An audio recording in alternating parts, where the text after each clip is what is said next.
नमस्कार दोस्तों, आप सभी का स्वागत है मेरे YouTube चैनल पर। मैं हूं अरुण वर्मा, आप देख रहे हैं नोवा ट्यूब। तो चलिए आज की वीडियो को शुरू करते हैं।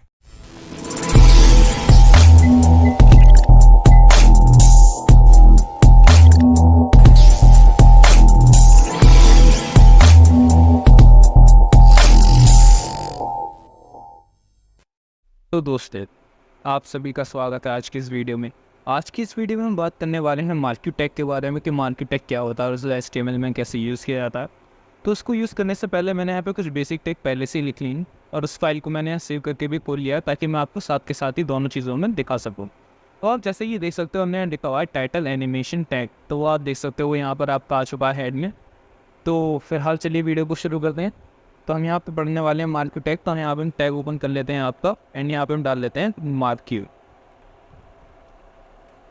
एंड अब आते हैं नीचे कि आप मार्क्यू में लिखना क्या चाहते हो। जैसे कि सपोज मैं मार्क्यू में लिखना चाहता हूँ अपने चैनल का नाम नोवा ट्यूब। एंड देन हमने फिर यहाँ पे आने के बाद नीचे मार्क्यू को क्लोज कर दिया।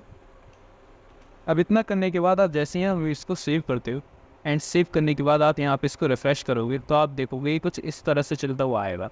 तो इस तरह का एनिमेशन आपने कई बार गवर्नमेंट वेबसाइट से अलग अलग तरह की और भी वेबसाइट्स पे देखा होगा, जिसमें कुछ इस तरह से आपको चला हुआ आता है एनिमेशन।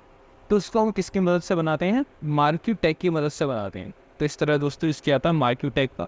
आई होप आप मार्क्यू टैग के बारे में तो आप समझ ही गए होंगे। अब इसी कुछ एट्रीब्यूट्स के बारे में और जानते हैं कि इसके क्या क्या एट्रीब्यूट्स होते हैं। जैसे कि इसमें सबसे पहले जो आपका एट्रीब्यूट है वो है आपका स्क्रोल अमाउंट। अब यहाँ स्क्रोल अमाउंट से क्या मतलब है दोस्तों कि इसकी स्पीड आपको कितनी रखनी है। जैसे कि सपोज मुझे इसकी स्पीड यहाँ पे 10 से इंक्रीज़ कर देनी है। जैसे ही मैं यहाँ पे 5 को सेव करूँगा एंड यहाँ रिफ्रेश करूँगा तो आप देखोगे इसकी स्पीड थोड़ी सी इंक्रीज़ हो जाएगी। तो स्क्रोल अमाउंट आपका क्या करता है, यहाँ पे स्पीड को बढ़ाने का काम करता है। इसी तरह अगले एट्रीब्यूट्स पे आते हैं, वो है अगला हमारा यहाँ पे बीजी कलर। अब बीजी कलर से दोस्तों क्या मतलब है आपका कि बैकग्राउंड कलर आपको कैसे देना है यहाँ पे। जैसे कि मैं यहाँ बैकग्राउंड कलर आपका येलो देना चाहता हूँ एंड ये लिखने के बाद जैसे ही मैं सेव करूँगा एंड अगेन ये रिफ्रेश करेंगे तो आप देखोगे कि इसका बैकग्राउंड कलर चेंज हो जाएगा यहाँ पे येलो में। अब आपने यहाँ बैकग्राउंड कलर भी चेंज कर दी।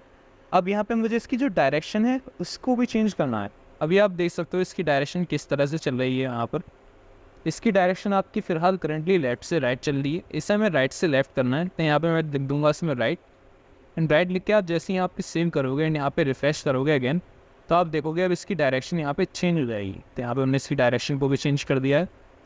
इसके बाद आते हैं दोस्तों अगले एट्रीब्यूट पे। अगला एट्रीब्यूट इसमें हमारा आता है हाइट, यानी कि हमें ये जो बैकग्राउंड है इसकी हाइट को इंक्रीज़ करना है यहाँ पर। तो हमने इसकी हाइट को इंक्रीज़ करके यहाँ कर दिया है आपका 100 पिक्सल्स में। एंड यहाँ 100 पिक्सल करने के बाद जैसे ही मैं यहाँ इसको सेव करूँगा एंड यहाँ रिफ्रेश करूँगा तो आप देखोगे कि इसकी हाइट यहाँ पर हमने 100 पिक्सल से इंक्रीज़ कर दी है। तो अब जैसा आपने हाइट बढ़ाई है उसी तरह से मुझे इसमें विड्थ भी सेट करनी है। तो यहाँ पे अपन लोग विड्थ भी सेट कर सकते हैं। हमने यहाँ डाला आपका विड्थ। अब आप विड्थ कितना डालना चाहते हो, जैसे कि सपोज मुझे यहाँ विड्थ रखनी है इसमें 70% एंड विड्थ 70% रखने के बाद जैसे ही मैं सेव करूँगा तो अगेन रिफ्रेश करने पे आप देखोगे इसकी विड्थ यहाँ पे सिर्फ 70% रह जाती है। तो इस तरह से यूज़ किया जाता है दोस्तों विड्थ का। इसके बाद में आते हैं अगले एट्रीब्यूट पे जो कि है हमारा एच स्पेस। अब दोस्तों एच स्पेस से क्या मतलब है? एज स्पेस से आपका मतलब होता है यहाँ पे हॉरिजॉन्टल स्पेस आप कितना रखना चाहते हो, यानी कि इसमें हॉरिजॉन्टली आप कितना स्पेस देना चाहेंगे। तो अगेन हम यहाँ पे लिख देते हैं कि मुझे हॉरिजॉन्टली भी इसमें स्पेस देना है आपका 100 पिक्सल्स का। अब 100 पिक्सल्स का स्केल रखने के बाद जैसे हम यहाँ इसको सेव करेंगे तो यहाँ पे रिफ्रेश करने के बाद आप देख सकते हो यहाँ पर कुछ इस तरह से इसने यहाँ पे हॉरिजॉन्टली इसके स्पेस को इंक्रीज़ कर दिया। तो इस तरह से होता है दोस्तों आपका एट्रीब्यूट एज स्पेस। सेम इसी तरह से हमारा एक और एट्रीब्यूट आता है अगला जिसे हम कहते हैं वी स्पेस। अब आपके वी स्पेस क्या कहता है आपसे कि आपको इसको वर्टिकली भी बढ़ाना है। तो हमने यहाँ उसके पिक्सल सेट कर दिया अगेन 100 में। तो हमने इसको भी यहाँ सेव किया एंड जैसे आप यहाँ रिफ्रेश करोगे तो आप देखोगे कुछ इस तरह से हो जाएगा। तो यहाँ पे हमने इसको वर्टिकली भी बढ़ा दिया एंड आपका हॉरिजॉन्टली भी बढ़ा दिया। तो इस तरह से यूज़ किया जाता है दोस्तों इसका। इसके बाद में बात आती है दोस्तों यहाँ बिहेवियर की। तो यहाँ पे हम लिखते हैं अपना अगला एट्रीब्यूट जो कि है हमारा बिहेवियर। अब दोस्तों याद रखना है बिहेवियर की स्पेलिंग में आपका यहाँ पर वो नहीं आएगा यू, यहाँ पे यू नहीं आएगा। तो यहाँ पे हमने इस तरह से लिखा, इसको सेट करिए बिहेवियर। अब यहाँ पे बिहेवियर से क्या मतलब है, इसका बिहेवियर कैसे रखना है। अभी आप जैसे कि देख सकते हो कि जो लाइन है वो यहाँ से आती है और यहाँ पे जाने के बाद कंटिन्यूसली फिर यहाँ से निकल जाती है। अब मैं चाहता हूँ कि वो यहाँ से जाके यहाँ टच करके वापस इधर आ जाए। तो इसके लिए अपन लोग यहाँ यूज़ करेंगे आपका बिहेवियर। तो बिहेवियर इसका हमें कैसा रखना है, तो मैंने इससे बताया हमें बिहेवियर रखना है इसका अल्टरनेट दोस्तों जिसके लिए यूज़ किया जाता है। एंड यहाँ पे इसका हम थोड़ी सी स्पीड इंक्रीज कर देता है, जैसे कि मुझे स्पीड रखनी है आपकी 20। एंड ये लिखने के बाद जैसे हम यहाँ सेव करेंगे इसको एंड मैं इसके यहाँ रिफ्रेश कर दूँगा, तो आप देखोगे यहाँ पर कि इस तरह से ये बढ़ जाएगा। एंड पर यहाँ पर चेंज नहीं हुआ, वो I think I am here sorry दोस्तों, यहाँ पे मैंने थोड़ी स्पेलिंग मिस्टेक कर दी। अगेन यहाँ सेव करते हैं इसको एंड अगेन यहाँ रिफ्रेश करते हैं, तो आप देख सकते हो यहाँ पर कि वो इस तरह से टकरा के वापस चला जाएगा।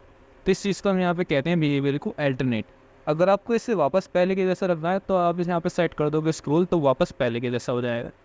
इसके बाद में आते हैं हम अपने यहाँ लास्ट एक्टिविटी पे, जिसका नाम है आपका यहाँ पर लूप। अब यहाँ पे लूप का क्या मतलब होता है, जैसे कि सपोज मैंने इसमें रख दिया, मैं 3 लूप में रखना है इसको एंड मैंने इसका यहाँ सेव कर दिया। तो आप जैसे यहाँ रिफ्रेश करोगे तो आप यहाँ देखोगे कि जैसे ये चलेगा यहाँ पे 1 बार, देन 2 बार एंड देन यहाँ 3 बार, तो उसके बाद में यहाँ पर एक जगह पर रुक जाएगा। तो इस तरह से यूज़ होता है दोस्तों लूप का। अब अगर इसमें मान लो बिहेवियर हमारा अल्टरनेट नहीं होता, स्क्रोल होता, तो यहाँ पे तब कैसे वो आपको शो करता है, यहाँ पे वो मैं आपको दिखा देता हूँ।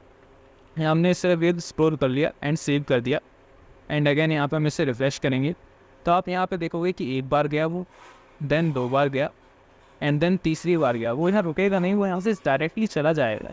तो इस तरह से होता है दोस्तों स्क्रॉल का। तो आई होप आप आज के एट्रीब्यूट्स और मार्केट टैग को समझ गए होंगे। तो आज के लिए बस इतना ही, मिलते हैं अगली वीडियो में, धन्यवाद। और वो जो लाल वाला बटन है उसमें भूकंप लेके आओ या फिर भूचाल, मुझे नहीं पता, बस क्लिक हो जाना चाहिए।